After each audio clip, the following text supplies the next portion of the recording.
حضرت مالک بن دینار رحمۃ اللہ فرماتے ہیں کہ گرمیوں کا موسم تھا اور اتنی گرمی تھی کہ پرندے بھی درختوں کے سائے میں چھپ کر بیٹھ گئے تھے۔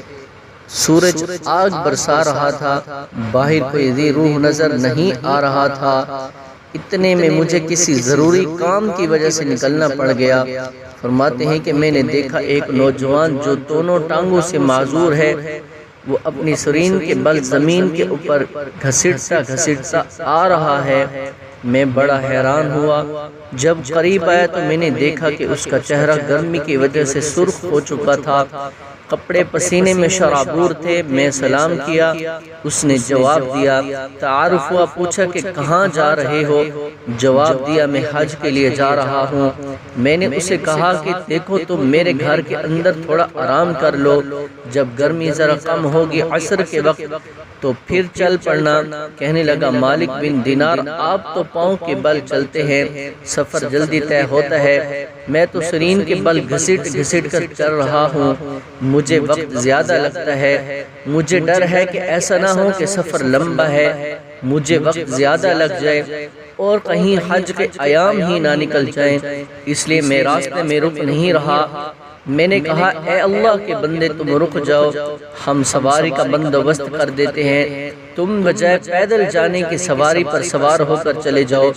کہتے ہیں کہ جب میں نے یہ کہا تو اس نوجوان نے غصے کی نظر سے میری طرف دیکھا اور کہنے لگا کہ مالک بن دینار، میں تو تمہیں عقل مند سمجھتا تھا، آج پتہ چلا کہ تم عقل سے بالکل عاری ہو۔ میں نے کہا وہ کیسے؟ عرض کیا کہ تم بتاؤ، اگر کسی غلام نے اپنے مالک کا جرم کیا ہو، نافرمانی کی ہو، پھر وہ سوچے کہ میں اپنے مالک کو منانے کے لیے جاؤں، اب مجھے بتاؤ کہ اس غلام کو سوار ہو کے جانا اچھا لگتا ہے یا پیدل؟ اپنے مالک کی خدمت میں عاجزی کے ساتھ پیش ہونا اچھا لگتا ہے۔ مالک بن دینار فرماتے ہیں مجھے اس کی بات نے حیران کر دیا۔ خیر وہ تو چلا گیا اور میں بات بھول گیا۔ فرماتے ہیں کہ میں نے اسی سال حج کیا اور جب میں شیطان کو کنکریاں مار کر واپس لوٹا، میں نے دیکھا کہ ایک جگہ مجمع ہے۔ میں نے پوچھا کیا ہے؟ وہ کہنے لگے ایک نوجوان اللہ سے دعائیں مانگ رہا ہے، اس کی دعائیں ایسی عشق و محبت میں ڈوبی ہوئی ہیں، لوگ کھڑے سن رہے ہیں۔ میں نے کہا ذرا مجھے بھی دیکھنے دو۔ کہتے ہیں راستہ لیا، جب دیکھا تو وہی نوجوان دعائیں کر رہا تھا اور کہہ رہا تھا اے اللہ تیری مہربانیاں شامل حال ہوئی، میں نے تیرے گھر کا بھی طواف کیا، حجر اسود کو بھی بوسہ دیا، میں نے مقام ابراہیم پر بھی سجدے کیے، غلاف کعبہ کو پکڑ کر دعائیں بھی مانگی، اللہ وقوف عرفات میں بھی حاضر ہوا، مزدلفہ میں بھی حاضر ہوا۔ اے مالک میں نے شیطان کو کنکریاں مار کے اپنی دشمنی اور نفرت کا اظہار کر دیا۔